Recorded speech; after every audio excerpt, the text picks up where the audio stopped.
কিয়ামতের ময়দানে কোন কোন বান্দাকে আল্লাহ পর্দার আড়ালে ডাকবে। পর্দার আড়ালে ডাকার পর আল্লাহ বলবেন, আতারিফু যামবা কাযা ওয়া কাযা, আচ্ছা তুমি কি এই পাপ স্বীকার করো? ওই বান্দা বলবে, আল্লাহ আমি এই পাপ স্বীকার করি। 3 বার স্বীকৃতি নেওয়ার পর আল্লাহ তাকে বলবে, তোমার যেই পরিমাণ পাপ, যা কিছু ভালো কাজ আছে, আমি আল্লাহ ওই ভালো কাজের কারণে তোমার আমল নামাটা ডান হাতে দিয়ে দিলাম, পর্দার আড়ালেই তোমাকে মাফ করে দিলাম।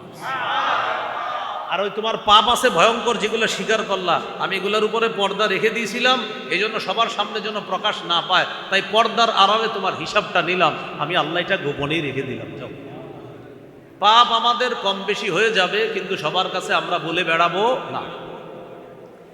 রাসূলুল্লাহ সাল্লাল্লাহু আলাইহি সাল্লাম বলেন, কুল্লু উম্মতি মুআফান ইল্লাল মুজাহিরিন, আমার উম্মতের সকলকে আল্লাহ মাফ করে দিবে, তাদেরকে মাফ করবে না যারা পাপ প্রকাশ করে বেড়ায়। নবীজি বলেন, আমার উম্মতের কিছু মানুষ রাতের বেলা পাপ করার পর ওর পাপের উপর আল্লাহ পর্দা ফেলে রাখছে। সকাল হলে ওই ব্যক্তি বন্ধুদের কাছে গিয়ে বলে বেড়ায়, আমিলতুল বারিহাতা কাযা ওয়া কাযা, দোস্ত আমি এই পাপ করেছি, এটা বন্ধুদের কাছে বলে বেড়ায়। নবীজি বলেন, আহা, আল্লাহর পর্দা ছিল ওর পাপের উপর, ও বন্ধুদের কাছে কথাটা বইলা ওর পাপের উপর থেকে আল্লাহর পর্দাটা সে সরাইয়া দিল। আল্লাহ কিন্তু আপনার পাপের উপর পর্দা ফেলে রাখছে না। আল্লাহ পাপ কাউরে প্রকাশ করে না, আপনার পাপের কথা আল্লাহ কাউকে বলবে না, আপনি সকালে বলে দিলেন। এটা বুখারীর বর্ণনা। এবার মুসলিমের বর্ণনা শুনেন। আল্লাহুম্মা ইন্নী আউযু বিকা মিন শাররি লিসানি ওয়া মিন শাররি সামঈ ওয়া মিন শাররি বাসরি ওয়া মিন শাররি মানিয়্যি। রহিমপুর হেজাজিয়া এতিমখানা ও হাফিজিয়া মাদ্রাসার সাবেক ছাত্রদের উদ্যোগে বার্ষিক ইসলাহি মাহফিলের সভাপতি মাওলানা আমির হুসাইন উজানি, মোহতামিম, রহিমপুর হেজাজিয়া এতিমখানা ও হাফিজিয়া মাদ্রাসা। আলোচনা করেছেন মুফতি মাহমুদ বিন হাবিব, মুহাদ্দিস, জামিয়া দারুল উলুম মাদ্রাসা, দিল রোড, মগবাজার, ঢাকা। আরও অন্যান্য উলামায়ে কেরাম আলোচনা পেশ করেছেন। আয়োজনে রহিমপুর হেজাজিয়া এলামনাই অ্যাসোসিয়েশন। উপস্থিত হজরত উলামায়ে কেরাম, মুসলমান ভাইয়েরা, আল্লাহ তাআলার দরবারে শুকরিয়া আদায় করছি, আল্লাহ আমাদেরকে এই মাহফিলে উপস্থিত হওয়ার তৌফিক দান করেছেন, বলি আলহামদুলিল্লাহ। ইসলাহ শব্দের অর্থ সংশোধন করা, পরিশুদ্ধ করা, খারাপটাকে ভালো করা, অশুদ্ধকে বিশুদ্ধ করা, প্রকাশ্য পাপ গোপন পাপ থেকে একটা মানুষকে পরিশুদ্ধ করার চেষ্টা করা। ইসলাহি মাহফিল দ্বারা সাধারণত বোঝানো হয়ে থাকে, মানুষ হিসাবে মানুষের যে পাপ হয়ে যায়, এই পাপগুলা যেন মানুষ ভবিষ্যতে না করে, নগদ পাপগুলা যেন মানুষ ছেড়ে যায়, এই জন্য ইসলাহি মাহফিলের আয়োজন করা হয়। আমি আপনাদের সামনে সূরা আনআম থেকে 2টি আয়াতে কারিমা তেলাওয়াত করেছি।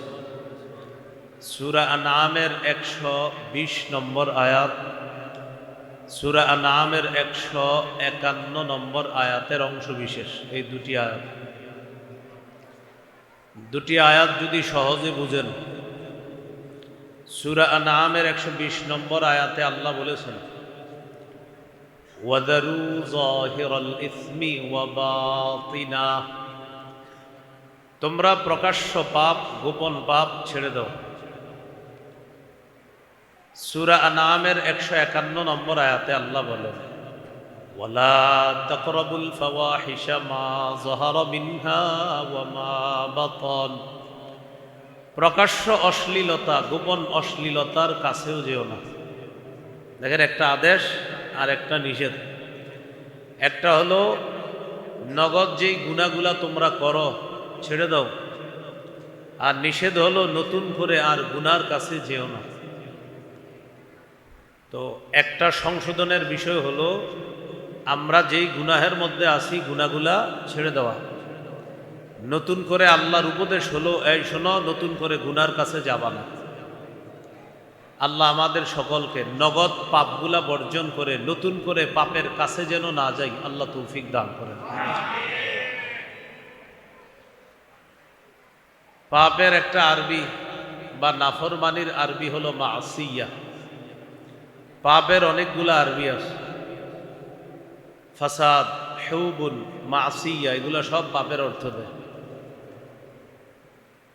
মাসিয়া মানে নাফরমানি করা, এটার বহু বচন মাসি, গুনাহ করা, নাফরমানি করা।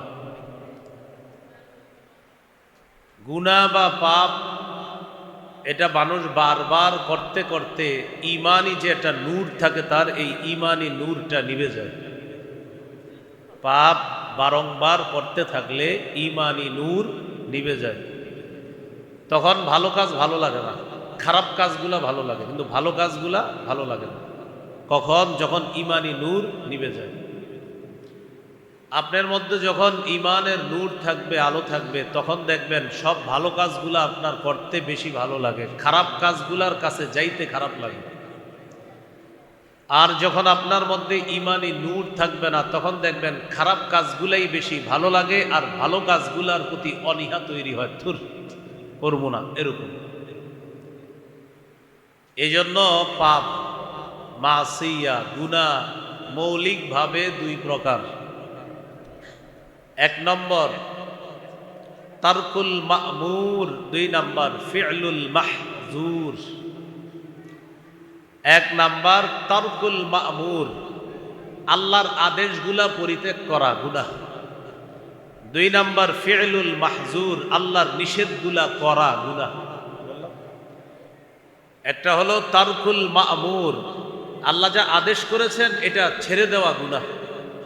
আরেকটা হলো ওয়া ফি'লুল মাহজুর, দুই নাম্বার আল্লাহ যা নিষেধ করেছেন এই নিষেধগুলা করা গুনাহ। তাহলে আদেশগুলা ছাড়া গুনাহ, নিষেধগুলা করা গুনাহ। তাহলে গুনাহ পাপ মৌলিকভাবে দুই প্রকার, সুন্দরভাবে মনে রাখবেন। আল্লাহর আদেশগুলা ছেড়ে দেওয়া, দুই নাম্বার আল্লাহর নিষেধগুলা করা। তাহলে আল্লাহর আদেশগুলা ছেড়ে দেওয়া গুনাহ, আল্লাহর নিষেধগুলা করা গুনাহ। এ হলো গুনাহ বা পাপ মৌলিকভাবে দুই প্রকার। মনোযোগ দিয়ে শুনে থাকলে মনে থাকবে আপনাদের। দ্বিতীয় প্রকারটা হলো আল্লাহর নিষেধগুলা করা, এটা গুনাহ। আল্লাহর নিষেধ এগুলাও পাপ। আল্লাহ, ইন্না লিল্লাহি ওয়া ইন্না ইলাইহি রাজিউন।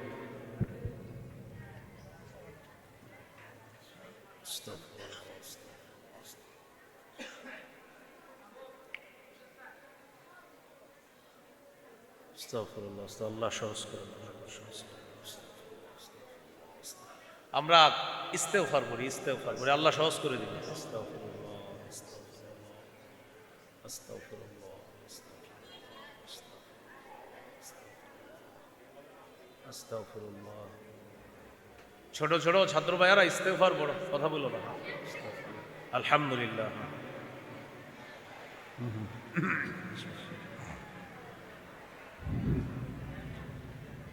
বলতেছিলাম গুনাহ মৌলিকভাবে দুই প্রকার। একটা হলো আল্লাহর আদেশগুলা ছেড়ে দেওয়া গুনাহ, আর একটা হলো আল্লাহর নিষেধগুলা করা গুনাহ। তাহলে কি শিখলাম? আল্লাহর নিষেধাজ্ঞা যে বিষয়গুলা, এগুলা পাপ। এই আল্লাহর নিষেধকৃত যে পাপগুলা, এগুলা আবার চার প্রকার। আল্লাহ যেই গুনাহগুলা যেগুলাকে বলছে এগুলা নিষেধ, এই নিষেধ বিষয়গুলা, এই গুনাহ কয় প্রকার? তাহলে মৌলিক গুনাহ দুই প্রকার। আল্লাহর আদেশগুলা ছেড়ে দেওয়া গুনাহ, আল্লাহর নিষেধ করা গুনাহ। এই আল্লাহর নিষেধ যে গুনাহগুলা, এগুলা আবার চার প্রকার। এক নাম্বার আদ-দুনুবুল মালিকিয়াহ, রুবুবিয়তের গুণের সাথে সম্পর্ক। আল্লাহ যেটা করার কথা এটা বান্দা করা, এটা গুনাহ। যেমন কোন ব্যক্তি নিজেরে বলা আমি রব, নাউজুবিল্লাহ। অহংকার করা, আল্লাহ বলেন আর কিবরিয়া ও রিদা, এই অহংকার আমার চাদর, এটা নিয়ে টানাটানি করবা না। তাহলে অহংকারের গুনাহটা এটা আপনি বান্দা হিসাবে করা, এর মানে আল্লাহর চাদর নিয়ে আপনি টানাটানি করা। এটা নিষেধ, এটা করা যাবে না। তাহলে আল্লাহ যা নিষেধ করেছেন এই গুনাহ 4 প্রকার। 1 নাম্বার আদ-দুনুবুল মালকিয়া, অর্থাৎ রবের সাথে সম্পর্কিত যেই কিছু বিষয় আছে এইগুলা কোনো বান্দা নিজের মধ্যে দাবি করা, এগুলা গুনাহ। 2 নাম্বার আদ-দুনুবুশ শাইতানিয়া, শয়তানের সাথে সম্পর্ক আছে কিছু গুণ, এইগুলা কোনো বান্দা করা। যেমন শয়তানের কাজ হলো হিংসা করা। এখন কোনো মানুষ যদি হিংসা করে তাহলে শয়তানের একটা বৈশিষ্ট্য তার মধ্যে চলে আসে, এটা হলো শয়তানি গুনাহ। 3 নাম্বার আয-যুনুবুস সাবঈয়া, বাড়াবাড়ি করা, সীমালঙ্ঘন করা, দুর্বলের উপর অত্যাচার করা, এটা গুনাহ, এটা নিষেধ। বাড়াবাড়ি করা, সীমালঙ্ঘন করা, দুর্বলের উপর অত্যাচার করা গুনাহ। 4 নাম্বার আয-যুনুবুল বাহিমিয়া, পশু সুলভ গুনাহ, যেই গুনাহ পশু করে এগুলা মানুষ করে। যেমন কুকুর রাস্তাঘাটে যৌনাচার করা, এটা কুকুরের কাছে কোনো অপরাধ মনে হয় না, এরকম কোনো স্বভাব মানুষের মাঝে চলে আসে। এইগুলা হলো আয-যুনুবুল বাহিমিয়া বা পশু সুলভ গুনাহ। মৌলিকভাবে গুনাহ 2 প্রকার: আল্লাহর আদেশ ছেড়ে দেওয়া, আল্লাহর নিষেধগুলা করা। আল্লাহ যা নিষেধ করেছেন এই জাতীয় গুনাহ আবার 4 প্রকার। 1 নাম্বার আল্লাহর সাথে সম্পর্কিত কিছু বিষয় আছে, এগুলা কোনো বান্দা নিজের মধ্যে দাবি করা, এটা গুনাহ। যেমন রব শুধু আল্লাহ, কেউ বলতে পারবে না আল্লাহ যেমন রব, ফেরাউন বলছে আমিও রব, হ্যাঁ এরকম। অহংকার আল্লাহর চাদর, কোনো মানুষ অহংকার করা মানে আল্লাহর চাদর নিয়ে টানাটানি করা, নিষেধ। 2 নাম্বার আয-যুনুবুশ শাইতানিয়া, শয়তানি গুনাহ, সেটা হলো হিংসা করা, এটা শয়তানের কাজ, এটা আপনার মধ্যে আসা, এটা শয়তান সুলভ একটা গুনাহ আপনার মধ্যে চলে আসা। আরো আছে অনেকগুলা, এটা উদাহরণ দিলাম। আদ-দুনুবুস সাবঈয়া, সেটা হলো বাড়াবাড়ি করা, সীমালঙ্ঘন করা, দুর্বলের উপর অত্যাচার করা। 4 নাম্বার আদ-দুনুবুল বাহিমিয়া, পশু সুলভ আচরণ গুনাহ করা। যেমন বিকৃত যৌনাচার, যৌন লালসা বাসনা ইত্যাদি পূরণের চেষ্টা করা, এগুলো হলো পশু সুলভ গুনাহ করা। আল্লাহ আমাদেরকে হেফাজত করে। ছোট বড় হিসাবে গুনাহ 2 প্রকার। ছোট বড় হিসাবে গুনাহ 2 প্রকার। 1 নাম্বার কবিরা গুনাহ করা, 2 নাম্বার সগীরা গুনাহ করা। কবিরা গুনাহ করা যেমন আল্লাহ তাআলা সূরা নিসার 31 নম্বর আয়াতে বলেছেন, ইন তাজতানিবু কাবাইরাল ইসমি, যদি তোমরা কবিরা গুনাহ থেকে বাঁচো। বুঝা গেল কবিরা গুনাহ আছে, যদি তোমরা কবিরা গুনাহ থেকে বাঁচো, বুঝা গেল কবিরা গুনাহ আছে। অন্য আয়াতে আল্লাহ বলেন ওয়াল্লাযীনা ইয়াজতানিবুনা কাবাইরাল ইসম, যারা কবিরা গুনাহ থেকে বেঁচে থাকে, ওয়াল ফাওয়াহিশা, অশ্লীল কাজ থেকে বেঁচে থাকে, ইল্লাল লামাম, তবে সগীরা গুনাহ। তাহলে আল্লাহ এখানে কবিরার কথাও বলছে, আবার শেষে সগীরার কথা বলছে। বুঝা গেল কবিরাও হয় গুনাহ, সগীরা হয়, গুনাহ বড় হয়, গুনাহ ছোট হয়। তো আল্লাহ তাআলা সূরা নিসার 31 নম্বর আয়াতে বলেন, ইন তাজতানিবু কাবাইরাল ইসমি, যদি তোমরা কবিরা গুনাহ থেকে বেঁচে থাকো, এটার থেকে বোঝা যায় গুনাহ কবিরা হয়। 2 নাম্বার সগীরা গুনাহ, ওই সূরা নিসার 31 নম্বর আয়াতে আছে, নুকাফির আনকুম সাইয়্যাতিকুম, কবিরা গুনাহ থেকে বাঁচলে আমি আল্লাহ সগীরা গুনাহ মাফ করে দেব। বোঝা গেল গুনাহ বড় হয়, ছোট হয়। এই হলো কবিরা গুনাহ, সগীরা গুনাহ। আল্লাহ আমাদের সকলকে সগীরা কবিরা উভয় গুনাহ থেকে হেফাজত করেন। এবার মন দিয়ে একটু বুঝেন, রাসূলুল্লাহ সাল্লাল্লাহু আলাইহি সাল্লামের সাহাবী আনাস ইবনে মালিক রাদিয়াল্লাহু তাআলা আনহু বলেন, ইন্নাকুম লাতা'মালুনা আমালান হিয়া আদাক্কু ফি আ'য়ুনিকুম মিনাশ শা'রি। বুখারীর বর্ণনা।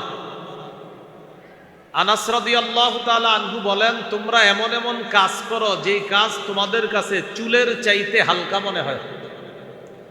চুলের চাইতে হালকা। যেমন আমরা মাঝে মাঝে কিছু গুনাহ করে বলি ব্যাপার না, গুনাহ করে বলি কি ব্যাপার না। হযরত আনাস বলেন, তোমরা কিছু কিছু কাজ করে এটাকে মনে করো চুলের চাইতে হালকা। ওয়াইন কুন্না লানাউদ্দুহা আলা আহদি রাসূলিল্লাহি সাল্লাল্লাহু আলাইহি ওয়াসাল্লাম মিনাল মুবিকাত। অথচ নবীর জামানায় তোমরা যেটাকে চুলের চেয়ে হালকা মনে করো, এটা নবীর যুগে আমরা ধ্বংসযোগ্য অপরাধ মনে করতাম। এখন আপনারা অবাক হচ্ছেন যে হুজুর এই যুগের কথা, হযরত আনাস কি এই যুগের কথা বলছে? হযরত আনাস নবীর সাহাবী, এই যে বললেন যাদেরকে, মানে কি আমাদেরকে বলছে?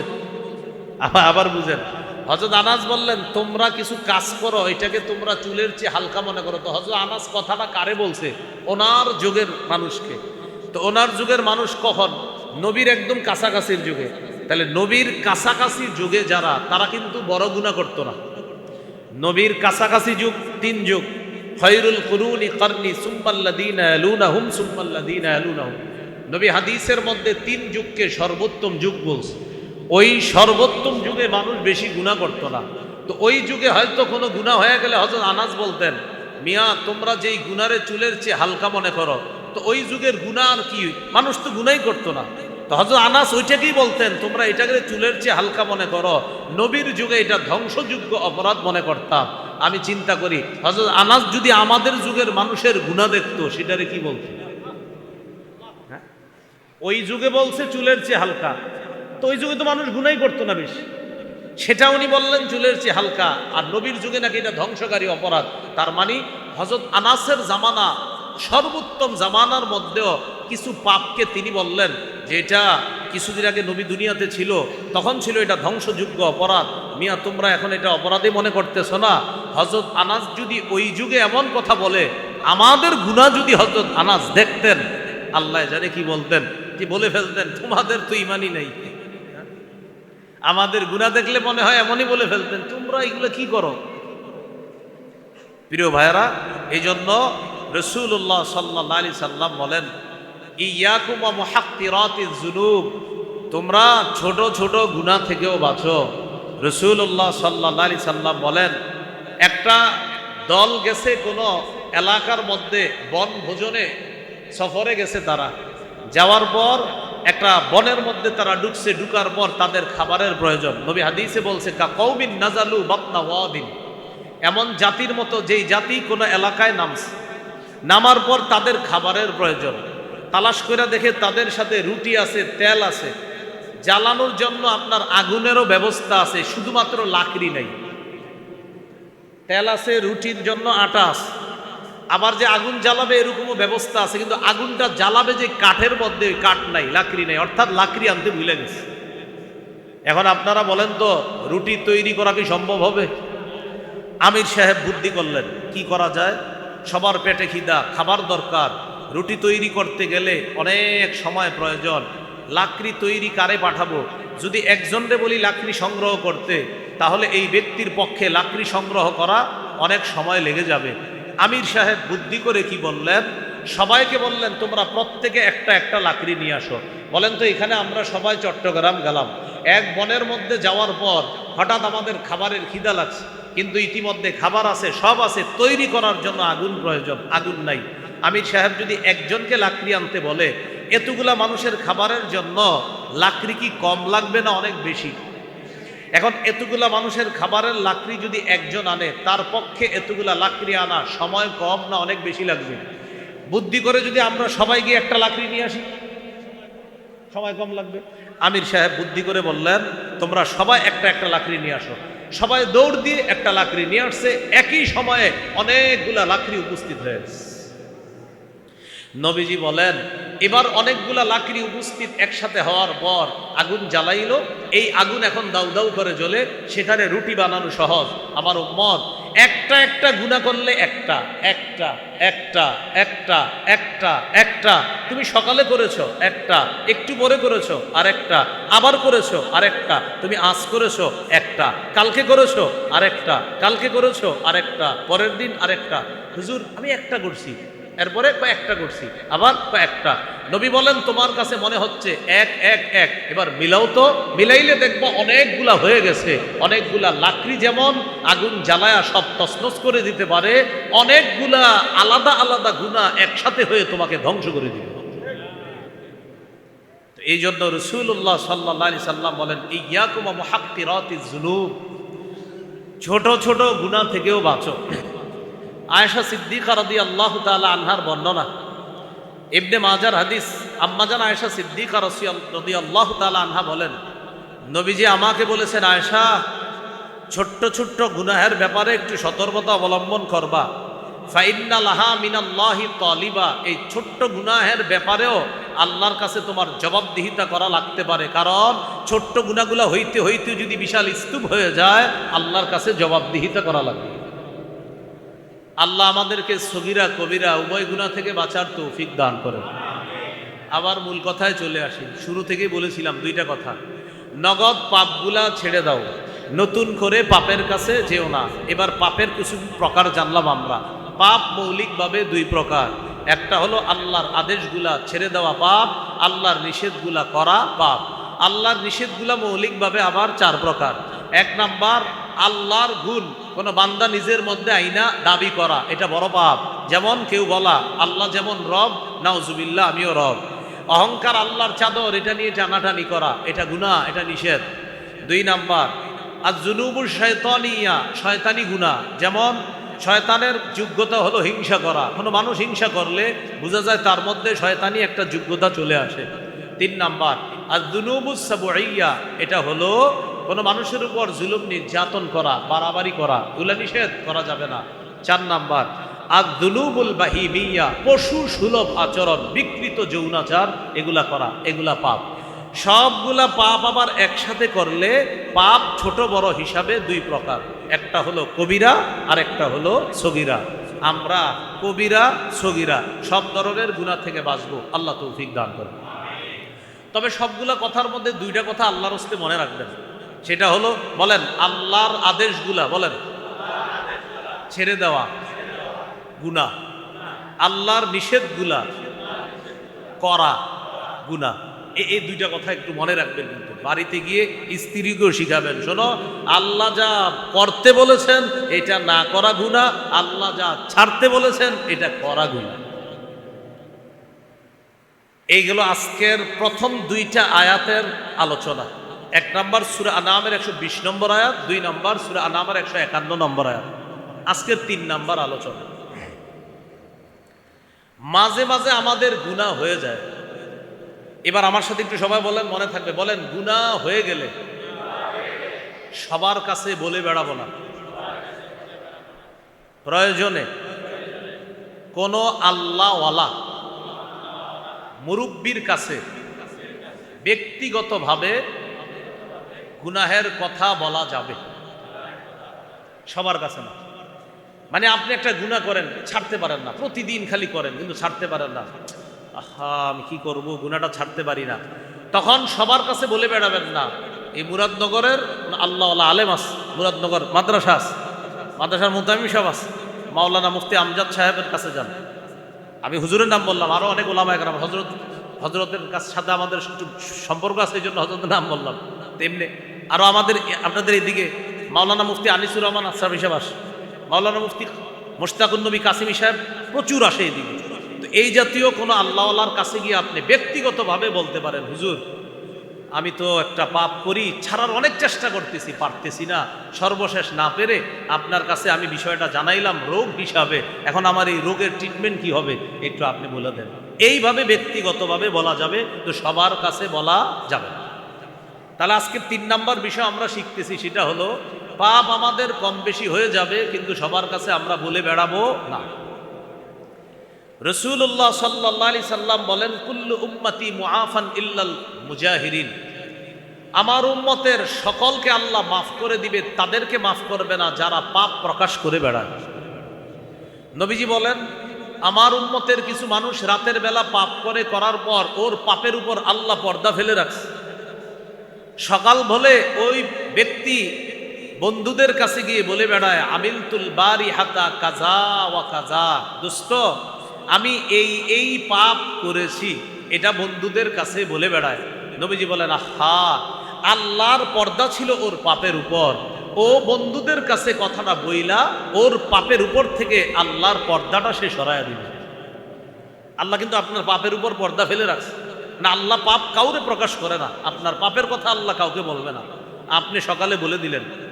এটা বুখারীর বর্ণনা। এবার মুসলিমের বর্ণনা শুনেন, কিয়ামতের ময়দানে কোন কোন বান্দাকে আল্লাহ পর্দার আড়ালে ডাকবে। পর্দার আড়ালে ডাকার পর আল্লাহ বলবেন, আতাআরিফু যামবা কাযা ওয়া কাযা, আচ্ছা তুমি কি এই পাপ স্বীকার করো? ওই বান্দা বলবে, আল্লাহ আমি এই পাপ স্বীকার করি। 3 বার স্বীকৃতি নেওয়ার পর আল্লাহ তাকে বলবে, তোমার যেই পরিমাণ পাপ, যা কিছু ভালো কাজ আছে, আমি আল্লাহ ওই ভালো কাজের কারণে তোমার আমল নামাটা ডান হাতে দিয়ে দিলাম, পর্দার আড়ালেই তোমাকে মাফ করে দিলাম। আর ওই তোমার পাপ আছে ভয়ঙ্কর, যেগুলো স্বীকার করলা, আমি এগুলোর উপরে পর্দা রেখে দিয়েছিলাম, এই জন্য সবার সামনে যেন প্রকাশ না পায়, তাই পর্দার আড়ালে তোমার হিসাবটা নিলাম, আমি আল্লাহ এটা গোপনেই রেখে দিলাম। যাও, তাহলে আমি আপনি প্রকাশ করে দিলাম, আল্লাহ গোপন করে রাখলেন, আপনি প্রকাশ করে দিলেন।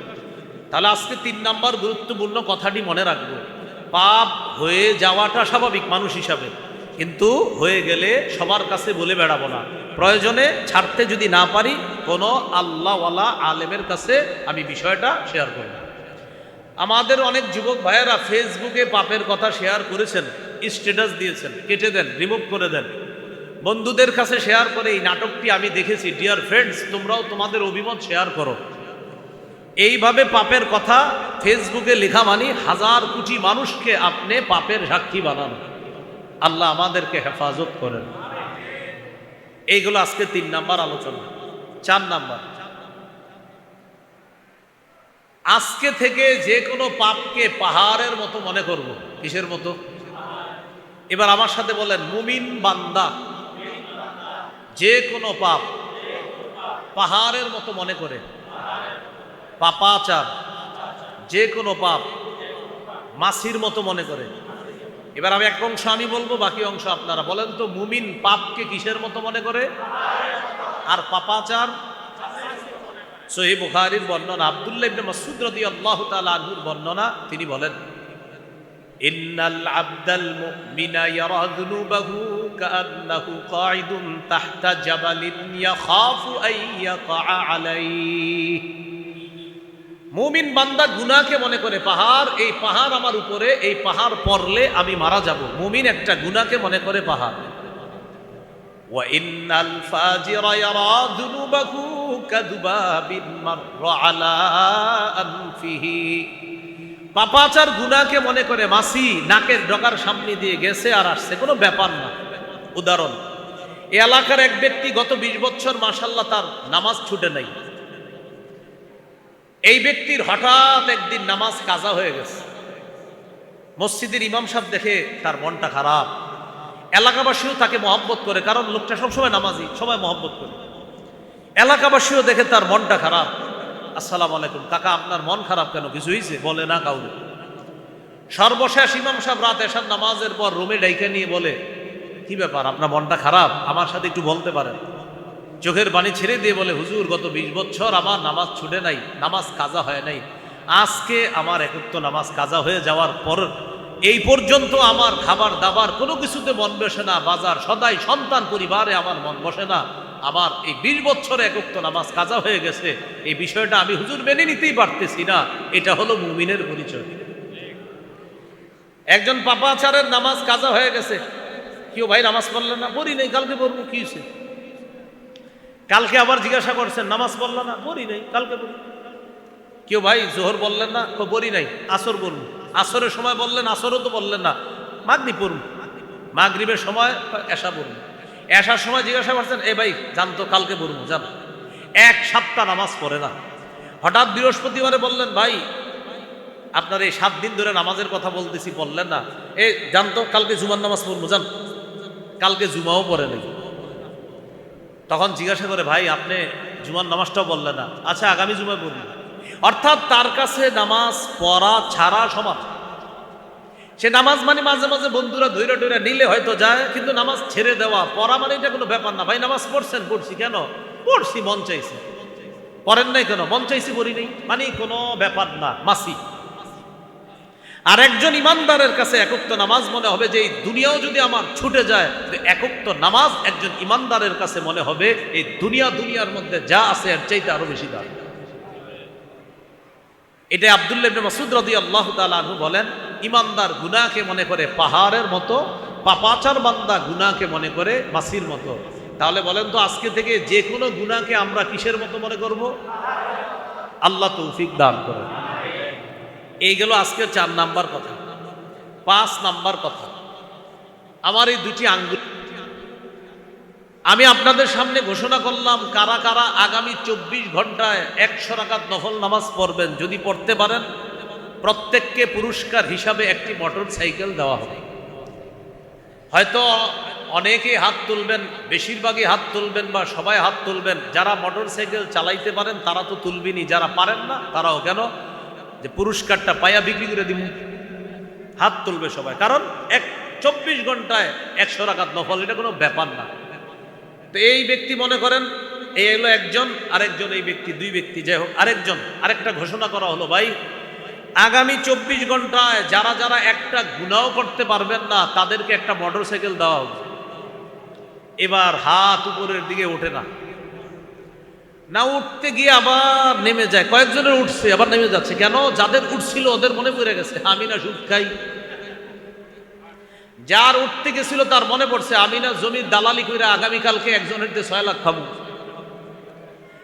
হাতটা উঠতে গিয়ে মনে পড়ে গেল, আন্দাজি উঠলে আমি তো দুধ বিক্রি করার সময় মানুষকে খাঁটি বইলে যে 1 কেজি পানি দিয়ে কি জানে মানুষ।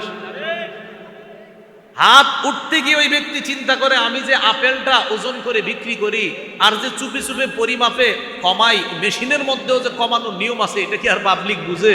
হাত উঠতে গিয়ে আর ওঠে না। তাহলে বললাম 24 ঘন্টায় 100 রাকাত নফল নামাজ, মাশাআল্লাহ সংখ্যা অনেক। 24 ঘন্টা একটাও গুনাহ করবেন না, হাত উঠে না। এখান থেকে বোঝা গেল এই হলো মনে করেন 24 ঘন্টায় নফল পড়বে 100, আর এ হলো গুনাহ করবে না। এখান থেকে বোঝা যায় 100 রাকাত নফলের চ্যালেঞ্জ দেওয়া সহজ, গুনাহ ছেড়ে দেওয়া কঠিন।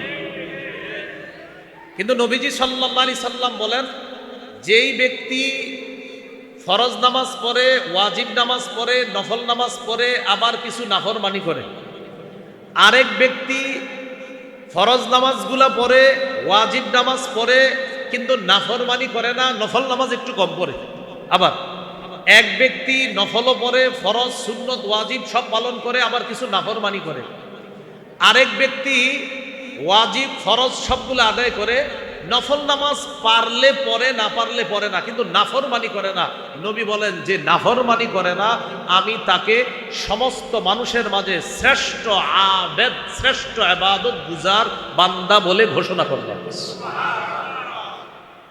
তাহলে বলেন তো নফল বেশি পড়া শ্রেষ্ঠ আবেদ না গুনাহ ছাড়া শ্রেষ্ঠ আবেদ? না ছেড়ে দেওয়া শ্রেষ্ঠ আবেদ।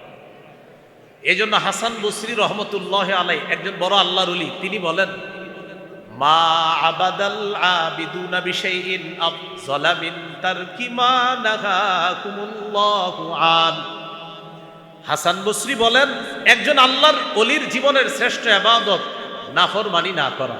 হাসান বসরি বলেন যদি শোনো পৃথিবীতে কেউ আল্লাহর ওলি, খোঁজ নিয়ে দেখবা যে গুনাহ করে কিনা। যদি দেখো না গুনাহ করে না, বুঝবা হা হা আসলে আল্লাহর ওলি। কারণ আল্লাহর ওলির জীবনের শ্রেষ্ঠ ইবাদত গুনাহ না করা। আল্লাহর ওলির জীবনের শ্রেষ্ঠ ইবাদত কি?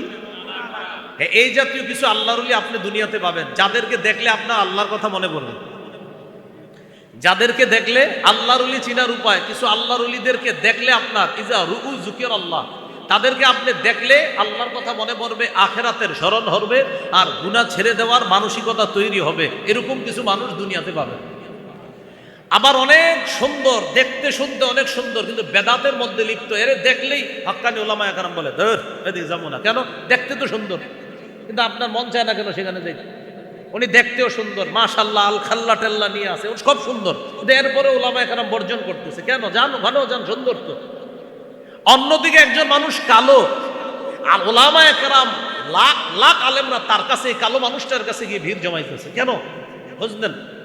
একটা মানুষ কালো, লাখ লাখ আলেম তার কাছে যাইতেছে। কেন? কিছু আছে।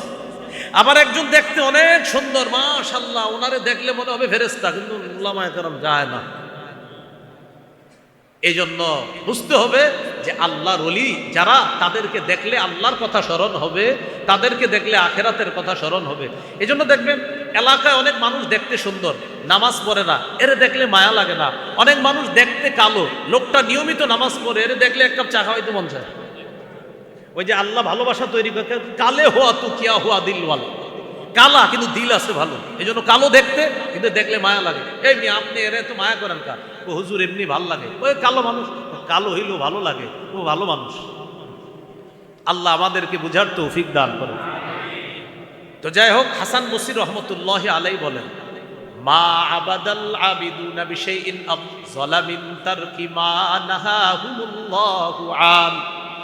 আল্লাহর ওলির জীবনের সর্বশ্রেষ্ঠ ইবাদত হলো গুনাহ না করা। আল্লাহর ওলির জীবনের শ্রেষ্ঠ ইবাদত গুনাহ না করা। তাহলে আমাদের 5 নাম্বার আলোচনা চলতেছে, হারাম বর্জন করা শ্রেষ্ঠ আবেদ হওয়ার উপায়। তিরমিজির হাদিস 2305 নম্বর হাদিস। এই হাদিসের বর্ণনাকারী আবু হুরায়রা রাদিয়াল্লাহু তাআলা তিনি বলেন, রাসূলুল্লাহ সাল্লাল্লাহু আলাইহি সাল্লাম একদিন ঘোষণা করলেন, মাইয়া আখুযু আন্নী হাউলাইল কালিমাত ফায়ামালু বিহিন্না আও ইউআল্লিমু মান ইয়ামালু বিহিন্না। রাসূলুল্লাহ সাল্লাল্লাহু আলাইহি সাল্লাম একদিন ঘোষণা করলেন, কে আছো, আমি নবী এখন কিছু কথা বলবো, এই কথাগুলা গ্রহণ করবা, নিজে আমল করবা, যারা আমল করবে তাদেরকে শিখাইয়া দিবা, এমন কি কেউ আছো? সাহাবী আবু হুরায়রা রাদিয়াল্লাহু তাআলা আনহু বললেন, হুজুর আমি আছি, আমি আপনার কথাগুলা গ্রহণ করব, নিজে আমল করব, যারা আমল করবে তাদেরকে আমি শিখিয়ে দিব। কোন সাহাবী বলছে? বলেন কোন সাহাবী? আবু হুরায়রা। নবীজির একজন আজীব ছাত্র, ক্লাসে যদি কোনো ছাত্র নাও থাকে, একজন থাকবে, তার নাম আবু হুরায়রা রাদিয়াল্লাহু তাআলা। ওই জামানায় সাহাবায়ে কেরাম আবু হুরায়রা রাদিয়াল্লাহু তাআলা আনহুকে জিজ্ঞাসা করছে, আবু হুরায়রা, আচ্ছা তুমি এত হাদিস কিভাবে বলো, একটু বলো তো। ওই জামানায় সহিহ মুসলিমের বর্ণনা, আবু হুরায়রা রাদিয়াল্লাহু তাআলা আনহু বলেন, আলা মিলই বাতনি, আমি পেটে ভাতে নবীর দরবারে পড়ে থাকতাম। নবী খাবার পাইলে আমি খাইতাম, নবী না খাইলে আমি খাইতাম না, ক্লাস মিস করতাম না। আমি পেটে ভাতে নবীর দরবারে পড়ে থাকতাম।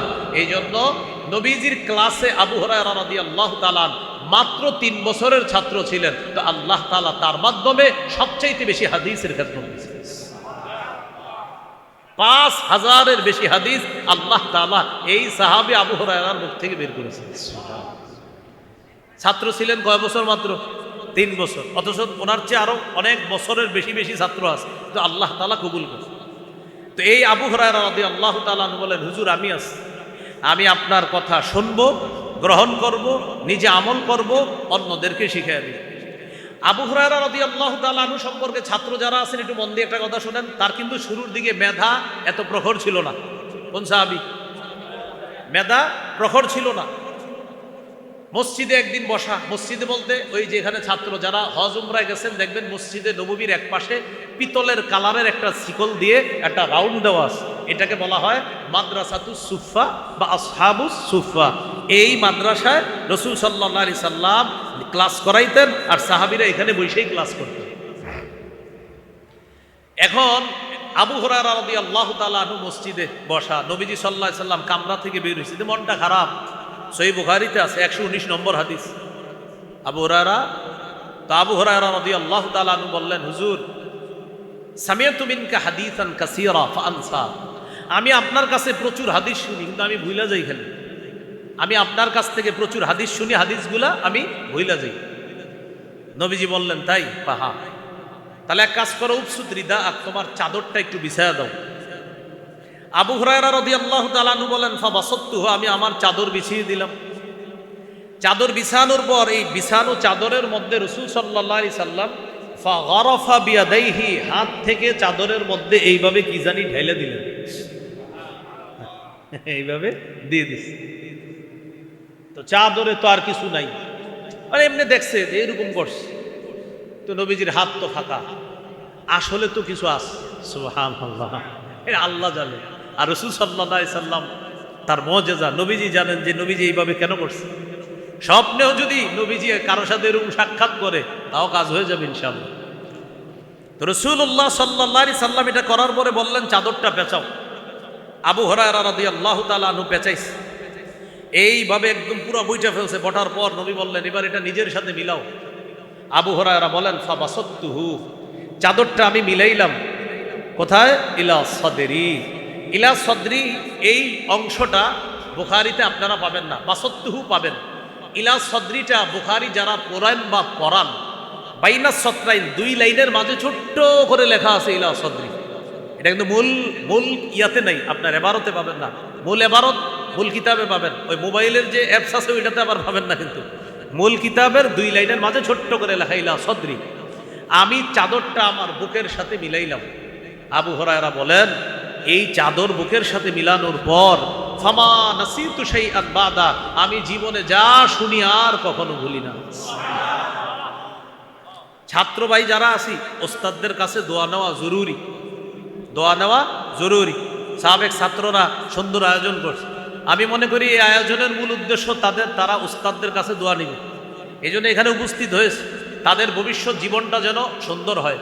ছাত্র যারা আজকে এখানে উপস্থিত হয়েছে, সাবেক ছাত্ররা, এই ছাত্রদের জীবনে চলার পথে শ্রেষ্ঠ একটা কঠিন শক্তি হবে তাদের চলার পথে ওস্তাদদের দোয়া। ওস্তাদদের দোয়া, এটা মনে রাখবো, ওস্তাদদের দোয়া। এই জন্য ছাত্র ভাই যারা এখানে আসছি, আমরা একটা কথা মনে রাখবো, আপনাদের একটা বুদ্ধি দিই, ওস্তাদদের দোয়া পাওয়ার একটা সহজ উপায় আছে। সেটা কি? বেশি বেশি ওস্তাদের জন্য দোয়া করবেন, আল্লাহ ওস্তাদের রুহানি দোয়া আপনার কাছে পৌঁছায় দিবেন। আপনি দোয়া করবেন উস্তাদের জন্য, ওস্তাদেরটা আল্লাহ আপনার কাছে পৌঁছায় দিবেন। কারণ এক হাদিসে আসছে, আমি যখন বলবো আল্লাহ তাকে মাফ করেন, আমার মাথার কাছে একটা ফেরেশতা বসে বলে আল্লাহ আপনি তাকে মাফ করেন। তাকান তাকান, সবাই দিকে তাকান। আমি যদি বলি আল্লাহ আমার এই ভাইটারে আপনি মাফ করেন, ফেরেশতা বলে আল্লাহ আপনি এরে মাফ করেন। মুসলিমের বর্ণনা, তিরমিজিরও বর্ণনা, কোনো ব্যক্তি যখন বলে আল্লাহ আমার ভাইকে আপনি মাফ করেন, আমার ভাইটা সৌদি আছে, আল্লাহ তার হায়াতে বরকত দেন, ফেরেশতা বলে আল্লাহ আপনি এই ব্যক্তির হায়াতে বরকত দেন। আল্লাহ আমার ভাইটা ব্যবসা করতেছে, তার ব্যবসা বরকত দেন, ফেরেশতা বলে আল্লাহ আপনি এই বেটার জীবনে বরকত দিয়ে দেন। এখন আল্লাহ আমার উস্তাদের পরিবারে আপনি বরকত দিয়ে দেন, আল্লাহ আমার উস্তাদের পরিবারটাকে আপনি সুখে রাখেন, আল্লাহ আমার উস্তাদের যারা বেঁচে নাই, আমার উস্তাদদের মধ্যে তাদের কবরটা জান্নাতের বাগান বানায় দিবেন। ফেরেশতারা বলবে আল্লাহ আপনি তার জীবনটা বরকত বানায় দেন, তার পরিবারের যারা বেঁচে নাই তাদের কবরটা আপনি জান্নাতের বাগান বানায় দেন। এই জন্য উস্তাদের জন্য যত দোয়া করবেন আপনার জীবন তত তারাক্কি হবে। তাহলে আজকে থেকে মনে রাখবেন, জিন্দিগির কোনো দোয়ায় দুইটা দোয়া যেন না ছুটে, আমার মা বাবা, আমার উস্তাদ। এক, আমার মা বাবার জন্য আমি দোয়া করা কখনো ভুলে যাব না, আর আমার উস্তাদদের জন্য দোয়া করা ভুলে যাব না।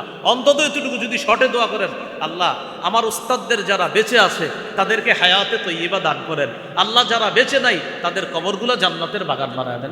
সহজে এতটুকু বলে দিলেন। তো আবু হুরায়রা রাদিয়াল্লাহু তাআলা নবীজির খাস দোয়া পেয়ে গেছে, এজন্য আল্লাহ কবুল করে ফেলছেন। তাই উস্তাদদের দোয়া নেওয়ার চেষ্টা করা। মূল আলোচনায় চলে আসি। বলেন মূল আলোচনা কোনটা? 5 নাম্বার, হারাম থেকে বাঁচলেই আল্লাহর শ্রেষ্ঠ আবেদ হওয়া যাবে, গুনাহ থেকে বাঁচলে। এটা বলতেছিলাম। এটা বলতে গিয়ে আপনাদেরকে তিরমিজির 2305 নম্বর হাদিস শোনাচ্ছি। নবী বললেন, কে আসো, আমি এখন কিছু কথা বলবো, কথাগুলা গ্রহণ করবা, নিজে আমল করবা, অন্যদেরকে শিখাইয়া দিবা। এক সাহাবী বলছে, হুজুর আমি আসি। ওলামা হযরত ছাড়া অন্যরা বলেন তো ওই সাহাবীর নাম কি? মাশাআল্লাহ। ওনারে কেন্দ্র করে বললাম কথাগুলো। তো নবীজি কি করলেন? আবু হুরায়রা বলেন, আখাযা বিয়াদি, এইভাবে হাত ধরছে। আপনারাও ধরতাম, আচ্ছা ধরি। তো এইভাবে হাত ধরছে। হ্যাঁ, নবীজি বলেন যে, আবু হুরায়রা বলেন নবীজি আমার হাত এইভাবে ধরে, বাবা যেমন সন্তানকে শিখাইয়া দেয়, নবী আমাকে এইভাবে একদম হাত ধরে ধরে 5টা কথা শিখাইয়া দিচ্ছে। তবে এই হাদিস শোনানোর আগে একটা শর্ত আছে। নবীজি যেমন বলছে, কে আসো এমন যে আমার কাছ থেকে এই কথাগুলা গ্রহণ করবা, নিজে আমল করবা, যারা আমল করবে তাদেরকে শিখাবা। এই হাদিস এই যুগেও যারা বর্ণনা করবে তারাও আপনাদেরকে বলবে যে ভাই আমি নবীজির একটি হাদিস আপনাদের সামনে এখন পেশ করব। এই হাদিস কারা শুনবেন, কারা আমল করবেন, আর কারা অন্যকে শিখাইবেন, এটা বলার পরে এই হাদিস আমি বলবো। না আপনারা বলেন, আপনারা কি হাদিস শুনবেন, নিজে আমল করবেন, অন্যদেরকে শিখাবেন? তাহলে চোখ বন্ধ করে হাত তুলে ফেলেন। হ্যাঁ, সত্যি তো? একটু পরে কিন্তু হাত যেন না নামে। আচ্ছা, হাত নামান। এবার শোনেন কি বলে নবীজি। 5টা কথা বলছে। 1 নাম্বার, ইত্তাকিল মাহারিমা তাকুন আবাদান নাস। আবু হুরায়রা তুমি হারাম থেকে বাঁচো। হারাম দ্বারা উদ্দেশ্য হলো হারাম কথা, হারাম কাজ, হারাম খাদ্য যা আছে এগুলা থেকে বাঁচো। তাকুন আবাদান নাস, মানুষের মাঝে তুমি সর্বশ্রেষ্ঠ আবেদ হিসাবে গণ্য হয়ে যাবে। যেখানে নবী হারাম থেকে বাঁচতে বললেন, সেখানে আমাদের দেশে রাষ্ট্রীয়ভাবে হারাম কাজকে বৈধতা দেওয়ার ষড়যন্ত্র চলতেছে। রাষ্ট্রীয়ভাবে কিভাবে? রাষ্ট্রীয়ভাবে একদল ইসলাম সম্পর্কে অজ্ঞ মহিলা 318 পৃষ্ঠা ব্যাপী নারী বিষয়ক সংস্কার কমিশন নামে একটা কমিশন মাননীয় প্রধান উপদেষ্টার কাছে জমা দিয়েছে, যার রন্ধ্রে রন্ধ্রে কোরআনের বিরোধিতা করা হয়েছে, ইসলামের বিরোধিতা করা হয়েছে। এই বাংলাদেশটাকে একটা বেহা রাষ্ট্র বানানোর চূড়ান্ত নীলনকশা চলতেছে। যেখানে নবীজি বললেন হারাম থেকে বাঁচো, সেখানে হারামকে বৈধতা দেওয়ার ষড়যন্ত্র চালানো। শুধু হারাম বৈধতা না, আপনার কোরআনকে পরিবর্তন করার মিশন আছে। কাকে পরিবর্তন করা? সূরা ইউনূসের 15 নম্বর আয়াতে আল্লাহ বলেন, وَإِذَا تُتْلَى عَلَيْهِمْ آيَاتُنَا بَيِّنَاتٍ قَالَ الَّذِينَ لَا يَرْجُونَ لِقَاءَنَا ائْتِ بِقُرْآنٍ غَيْرِ هَذَا أَوْ بَدِّلْ। কাফেরদের কাছে যখন আমার কোরআনের আয়াতগুলা শোনানো হয়, তখন কাফেররা নবীকে বলে, যারা আমার সাক্ষাৎ বিশ্বাস করে না ওই কাফেররা আমার নবীকে বলে, মোহাম্মদ তুমি এই কোরআন ছাড়া আরেকটা কোরআন নিয়ে আসো। নাউজুবিল্লাহ বলেন। আও বাদদিল, অথবা তুমি কোরআনের বিধান পরিবর্তন করে ফেলো। তাহলে বলেন তো, কোরআনের বিধান পরিবর্তন চাওয়া স্বভাবটা কাদের? কাফেরদের। কোরআনের বিধান পরিবর্তন চাওয়া স্বভাবটা কাদের? কোন সূরায়? সূরা ইউনূস। কোন সূরায়? কত নম্বর? 15 নম্বর আয়াত। বলেন, কোরআনের বিধান পরিবর্তন চাওয়া স্বভাবটা কাদের? কোন সূরার কত নম্বর আয়াত? এখন কেউ যদি বলে যে নারী পুরুষ উত্তরাধিকার সম্পত্তিতে সমান অধিকার পাবে, অথচ আল্লাহ সূরা নিসার 11 নম্বর আয়াতে বলেছেন, ইউসিকুমুল্লাহু ফি আওলাদিকুম লিযযাকারি মিসলু হাজ্জিল উনসায়াইন। আল্লাহ তাআলা আয়াতের মধ্যে বলে দিয়েছেন, দুইজন নারীর অংশের সমান পাবে একজন পুরুষ। এখন যদি কেউ দাবি উঠায় না পুরুষ যা পাবে নারীও তা পাবে, তাহলে কোরআনের বিধানকে পরিবর্তন চাওয়া হবে। আর কোরআনের বিধান পরিবর্তন চাওয়া স্বভাবটা কাদের? কাফেরদের কোন আইন মুসলমানদের উপর যদি চাপিয়ে দেওয়া হয়, এই সমস্যাটা শুধু মুসলমানদের যারা আলেম তাদের। কাদের? সবাই বলেন সবার। তো ডাকলে যান না কা? কোরআনের বিধান পরিবর্তন সমস্যাটা হুজুরদের। তো সবাই যান না কা? কি করে জানেন? হুজুর গো খায়া দেয় আর কাম নাই। কি বলে? হুজুর গো খায়া দেয়া।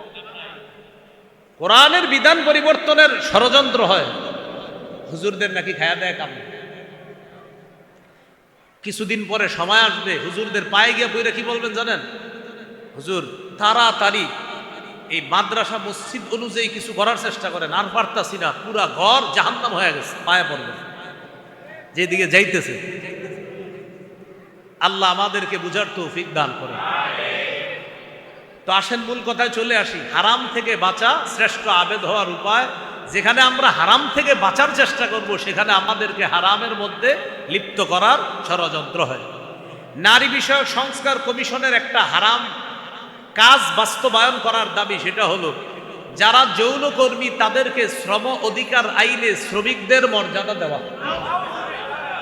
এর মানে কোনো মেয়ে তার সতীত্ব বিক্রি করে টাকা কামাই করবে, এটা বলেন হালাল না হারাম? এটাকে শ্রমিকের মর্যাদা দেওয়ার আবেদন করা হয়েছে। এখন যদি কোনো চোর বলে যে চুরি করা অনেক কষ্টের, আসলে কিন্তু চুরি করা কষ্টের। একটা বেটা গরু চুরি করলে এই বেচারা 7 দিন আগের তে টেনশন, আগে গিয়ে মার্ক করবে আপনার গরু। এই 7-8 দিনও গরু খুঁজবে, চিনবে, এরপরে চিন্তা করবে আপনার বাড়িতে ঢুকার নিয়মটা কি। এগুলা মার্ক করার পর সর্বশেষ ওই বেচারা এবার খুঁজবে কবে আকাশে চাঁদ উঠে না। এটা একটা টেনশন। আপনি আরবি মাসের হিসাব রাখবেন, তখন আপনার আকাশে চাঁদ না উঠবে যেদিন এদিন হলো চুরি করার প্ল্যান। এবার যেদিন চুরি করবে সর্বশেষ তেল লাগাবে শরীরে, লাগানোর পর সর্বশেষ তার কঠিন এক আপনার ভয় যে যদি ধরা খেয়ে যাই গণধুলাই থেকে বাঁচার উপায় নাই। এই টেনশন নিয়ে বেচারাই সর্বশেষ চুরিটা করে। এখন যদি চোররা বলে যে আমরা চোর সম্প্রদায় যারা আছি, চুরি করতে আমাদের অনেক কষ্ট হয়, শ্রম অধিকার আইনে আমাদের চোরদেরকেও শ্রমিকদের মর্যাদা চাই আমরা। এরকম যদি কোনো অধিকার চাওয়া হয়, আমরা আশ্চর্য হব না। যেই দেশে যৌনকর্মীদেরকে শ্রমিকের মর্যাদা দেওয়ার দাবি তোলা হয়, সেই দেশে চোর যদি শ্রমিকের অধিকার চায়, সেখানে আশ্চর্য হওয়ার কিছু নেই। এটা আরো যুক্তিযুক্ত বেশি। চোর বেচারার কষ্ট হয়, অনেক কষ্ট হয়। আরে কত কষ্ট, শেষ মাইডে যদি খায় আরো কত কষ্ট। এটা হলো শ্রমিকের মর্যাদা। তাহলে যেখানে আমাদেরকে বলছে হারাম থেকে বাঁচতে, গুনাহ থেকে বাঁচতে, সেখানে আমাদের জন্য গুনাহের দরজা খোলার চেষ্টা করা হচ্ছে। সূরা নূরের 2 নম্বর আয়াতে আল্লাহ বলেন, আয-যানিয়াতু ওয়াজ-যানি ফাজলিদু কুল্লা ওয়াহিদিম মিনহুমা মিআতা জালদা। অবিবাহিত নারী পুরুষ যারা জিনা করে তাদেরকে 100 বেত্রাঘাত করা হবে, আর বিবাহিত নারী পুরুষ যারা জিনা করে তাদেরকে পাথর মেরে হত্যা করা হবে। এখন আপনারা বলেন, জিনা করা এটা হালাল না হারাম? হারাম। তাহলে এরকম কোন কমিশন বাস্তবায়ন করা, এটার মানে হলো জিনাকে বৈধতা দেওয়া, আর জিনা বৈধতা দেওয়া মানে একটা হারামের বৈধতা দেওয়া। এটা মুসলমান হিসাবে আমরা মেনে নিতে পারি না। আল্লাহ আমাদেরকে হারামের বাস্তবায়ন থেকে আমাদের দেশকে আল্লাহ হেফাজত করে। এইগুলো রাসূল সাল্লাল্লাহু আলাইহি সাল্লামের 1 নম্বর কথা। শিখাবে কয়টা? হাত ধরে 5টা। 1, হারাম থেকে বাঁচো, খাঁটি আবেদ হবা। 2, ওয়ারদ বিমা কাসামাল্লাহু লাকা তাকুন আগনান নাস। আবু হুরায়রা, আল্লাহ তোমার বরাদ্দ যা রাখছে, তোমার জীবনে রিজিক হিসাবে যা রাখছে, এতে তুমি খুশি থাকো, আল্লাহর ফয়সালায় তুমি সন্তুষ্ট থাকো, মানুষের মধ্যে মনের দিক থেকে তুমি সর্বশ্রেষ্ঠ ধনী মানুষ হয়ে যাবে। আপনার আল্লাহ ফয়সালা করছে 20,000 টাকা, আপনি 20,000 টাকায় খুশি থাকেন। 50,000 যে ইনকাম করে ওর দিকে তাকায়েন না, খালি কষ্ট পাবেন। 50,000 যার ইনকাম, যদি চিন্তা করেন ওর 50, এই চিন্তায় আপনার 30 দিন শেষ হবে, খালি কষ্ট পাবেন। আর 20,000-এ আপনি চলার শিখার চেষ্টা করে ফেলেন, দেখবেন 20,000-এ খালি বলবেন আলহামদুলিল্লাহ, আলহামদুলিল্লাহ, আলহামদুলিল্লাহ। আর যে 50,000 কামাই, যদি তাকান ওর দিকে, ওর 50, আরে ওর 50, আরে আপনার শরীর আরো খারাপ হবে। এজন্য নবী বললেন, তোমাকে আল্লাহ যা দিছে এটাতে তুমি খুশি থাকো, তুমি শ্রেষ্ঠ ধনী হবা। 3 নাম্বার, ওয়া আহসিন ইলা জারিকা তাকুন মুমিনা। প্রতিবেশীর সাথে উত্তম আচরণ করো, খাঁটি মুমিন হয়ে যাবা। প্রতিবেশীর সাথে উত্তম আচরণ করো, খাঁটি মুমিন হবে। আমি গাড়ি থেকে নাইমা এখানে আসা পর্যন্ত যুবক ওলামা একরাম প্রায় সবাই আমারে সালাম দিছে, মুসাফা করছে, যারা যারা সামনে পড়ছে। এর মধ্যে এমন লোক আছে যারা মুসাফা করছে আমার সাথে, যারা গত 5 বছর প্রতিবেশীরই সালাম দেয়নি। হ্যাঁ, কারে সালাম দেয়নি? প্রতিবেশী। কিন্তু আমারে পুরা হুজুর আসসালাম, হুজুর আপনি মা ঠিক আছে তো, সফর ঠিক আছে তো, প্রতিবেশীরই সালাম দেন। অথচ রাসূল সাল্লাল্লাহু আলাইহি সাল্লাম বলেন, প্রতিবেশীর হক আদায় করো প্রতিনিয়ত একটা সালামের মাধ্যমে হলো। সুবহানাল্লাহ। প্রতিবেশীরই সালাম দেয় না কেন? এই তুমি সালাম দেয় না কেন? হ্যাঁ তো আমগো উত্তর ঘরের আব্দুর রহিম। আরে তারে সালাম দেয় না কেন? আমার ভাতিজা ইউসুফে, এই জন্য সালাম দেয় না। তুমি সালাম দেয় না কেন? তো আমার কাকায়। মানে আপনি কাকারে সালাম দিবেন না? ও আমার কাকারেও সালাম দিব। আপনি সালাম দেন না কেন? আমার আব্বা। মানে সন্তান বাবাকে, বাবা সন্তানকে, মা সন্তানকে, সন্তান মাকে সালাম দেওয়াটা এটা মনে করে লজ্জার বিষয়। আর স্বামী স্ত্রীকে সালাম দেওয়া এটা তো আরো লজ্জা। রাস্তাঘাটে 14 জন মহিলারে সালাম দিবে, কিন্তু ঘরের স্ত্রীকে গিয়ে সালাম দিবে? হুজুর এটা কি বলেন আপনি? স্ত্রীকে মানিয়া সালাম, মানে এটা কেমনে সম্ভব? তো আব্বারে সালাম দেওয়া এটা তো আপনার মোয়ানাকা তো পরে, সালাম দিবে এটা অনেক পরে। একটু সালাম মুসাফা করেন, আমার দিকে তাকান। হাদিসে আসছে কোনো মুসলমান সালামের পর 2 জন যখন মুসাফা করে, এবার ছাড়েন, এই পৃথক হয়ে গেলাম, আমরা 2 জন পৃথক হওয়ার আগেই দুজনের গুনাহ গাছের পাতা যেমন ঝরে পড়ে যায়, দুজনের গুনাহগুলো এইভাবে ঝরে পড়ে যায়। এখন আপনারা একটু বুঝে থাকলে বলেন, আমার বাবা আর আমার গুনাহগুলো এইভাবে ঝরে পড়ুক, দরকার আসেনি? বাবারে সালাম দেন, চিন্তা করেন, বাবারে সালাম দিলে বাবার গুনাহ ঝরবে, আমার গুনাহ ঝরবে। মাকে সালাম দিলে মায়ের গুনাহ ঝরবে, আমার গুনাহ ঝরবে। স্ত্রীকে সালাম দিলে স্ত্রীর গুনাহ ঝরবে, আমার গুনাহ ঝরবে। রাস্তাঘাটে কতজন যে সালাম দেয়, স্ত্রীকে সালাম দেয় না। প্রিয় ভাইয়ারা, ঘরে সালাম দিবেন। আল্লাহ আমাদেরকে বুঝার তৌফিক দান করেন। তাহলে ৩ নাম্বার, ও আহসিন ইলা জারিক, প্রতিবেশীর হক আদায় করো, তাকুন মুমিনা, খাঁটি মুমিন হবা। ৪ নাম্বার, ওয়া আহিব্বালিন নাস মা তুহিব্বু লিনাফসিকা তাকুন মুসলিমা, তুমি নিজের জন্য যা পছন্দ করো মানুষের জন্য তা পছন্দ করবা, খাঁটি মুসলমান হয়ে যাবে। রাস্তা দিয়ে হাঁটতেছেন, আপনার পায়ের মধ্যে একটা কলার সিল্কা লাগছে, একটা ইটের টুকরা লাগছে, এটা সরাইয়া দিবেন, কলার সিল্কাটা সরাইয়া দিবেন, এই নিয়তে আমার কোনো মুসলমান ভাই বোন এই কলার মধ্যে পড়ে অ্যাক্সিডেন্ট হতে পারে, এই নিয়তে সরাইয়া দিবেন। বুখারীর বর্ণনা, আপনার আগের সবগুলা গুনাহ আল্লাহ মাফ করে দিবেন। তাহলে ৪ নাম্বার, আজকে থেকে আমরা আমাদের যা অপছন্দ সেটা অন্যের জন্য অপছন্দ করা, আমাদের যা পছন্দ অন্যের জন্য সেটা পছন্দ করা। ৫ নাম্বার, ওয়ালা তুকসিরিদ দিহকা ফাইন্না কাসরাতাদ দিহকি তুমিতুল কলবা, আবু হুরায়রা, বেশি হাসবা না, বেশি হাসি অন্তরকে মৃত বানিয়ে দেয়, বেশি হাসি অন্তরকে মৃত বানিয়ে দেয়। এখন আসেন এই ৫টার মধ্যে আমাদের প্রথম কথাটা, আবু হুরায়রা, হারাম থেকে বাঁচো, আল্লাহর শ্রেষ্ঠ আবেদ হয়ে যাবা। তাহলে হারাম থেকে বেঁচে থাকা আল্লাহর শ্রেষ্ঠ আবেদ হওয়ার উপায়, হারাম থেকে বেঁচে থাকা আল্লাহর শ্রেষ্ঠ আবেদ হওয়ার উপায়। বাস এই ৫টা কথা আজকে আমরা মনে রাখবো, খুব মন দিয়ে শোনেন। ১ নাম্বার কথা ছিল নগদ পাপগুলা ছেড়ে দাও। ২ নাম্বার কথা ছিল নতুন করে পাপের কাছে যেও না। এই ২ কথায় আমরা কিছু আলোচনা করেছিলাম যে মৌলিকভাবে পাপ ২ প্রকার। একটা হলো আল্লাহর আদেশগুলা ছেড়ে দাও, মাশাআল্লাহ। একটা হলো আল্লাহর আদেশগুলা, বলেন পাপ, আল্লাহর আদেশগুলা ছেড়ে দেওয়া পাপ। ২ নাম্বার আল্লাহর নিষেধ বিষয়গুলা করা পাপ। আল্লাহর নিষেধ বিষয়গুলা, এই পাপ আবার কয় প্রকার? ৪ প্রকার। একটা হলো যা আল্লাহর গুণ, এগুলা মানুষ নিজের মধ্যে দাবি করা, এটা পাপ। ২ নাম্বার আয-যুনুবুশ শায়তানিয়া, হিংসা করা শয়তানের কাজ, এটা মানুষ করা পাপ। ৩ নাম্বার আয-যুনুবুস সাবউইয়া, সেটা হলো বাড়াবাড়ি করা, সীমা লঙ্ঘন করা। ৪ নাম্বার আয-যুনুবুল বাহিমিয়া, সেটা হলো চতুষ্পদ জন্তু, হাইওয়ান, জানোয়ার সুলভ কোনো পাপ করা। সবগুলা পাপ একসাথে করে ছোট আর বড় হিসাবে পাপ কয় প্রকার? ২ প্রকার। একটা কবিরা আর একটা সগীরা। এ হলো আমাদের প্রথম ২ আলোচনার আলোচনা। নগদ গুনাহ ছেড়ে দেওয়া, নতুন করে গুনার কাছে না যাওয়া। ৩ নাম্বার, আমাদের মানুষ হিসাবে গুনাহ হতে পারে, হওয়ার পরে সকালবেলা সবাইরে বলবো, তাহলে সবাইকে বলে যাওয়া যাবে না। হ্যাঁ, যদি গুনাহটা ছাড়তে না পারি ব্যক্তিগতভাবে কোনো আল্লাহওয়ালার কাছে বলতে পারে। ৪ নাম্বার, মুমিন গুনাহকে মনে করবে, মুমিন গুনাহকে মনে করবে পারে না, পাপাচার গুনাহকে মনে করবে আছে না। ৫ নাম্বার, আল্লাহর শ্রেষ্ঠ আবেদ হওয়ার উপায় গুনাহ ছেড়ে দেওয়া, হারাম কাজ ছেড়ে দেওয়া। আল্লাহ আমাদের সকলকে পাপ মুক্ত জীবন যাপন যেন আমরা করতে পারি।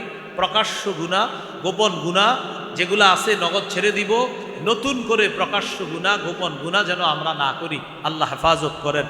আমরা দোয়া করব কোনো ধরনের শরিয়া বিরোধী আইন যেন আমাদের দেশে বাস্তবায়ন না হয়। ঠিক আছে না ইনশাআল্লাহ? আচ্ছা, একটা ঘোষণা আমার মনে ছিল না, ঘোষণাটা দিয়ে দিচ্ছি। সেটা হলো আজকের যে পাপের আলোচনাগুলা, আমার একটা সংকলন আছে মিম্বরের আমানত। আপনাদের এখানে আরেকবার আসছিলাম, সময়ের অভাবে আপনারা অনেকে নিতে পারেননি। মুজফফর উলুমেও আসছিলাম, ওই দিনও আপনাদের অনেকের চাহিদা ছিল, নিতে পারেননি। 10 খণ্ডের কিতাব, মিম্বরের আমানত 10 খণ্ডের। আজকের যে পাপের আলোচনাগুলা, কিছু আলোচনা পাবেন 3 নাম্বার খণ্ডে আজকের, আর কিছু আলোচনা পাবেন 9 নাম্বার খণ্ডে এবং 10 নাম্বার খণ্ডে। বাকি আমি বলে দিচ্ছি কোন খণ্ডে কোন আলোচনা। প্রথম খণ্ডের আলোচনা হলো সন্তানের 64টি অধিকার।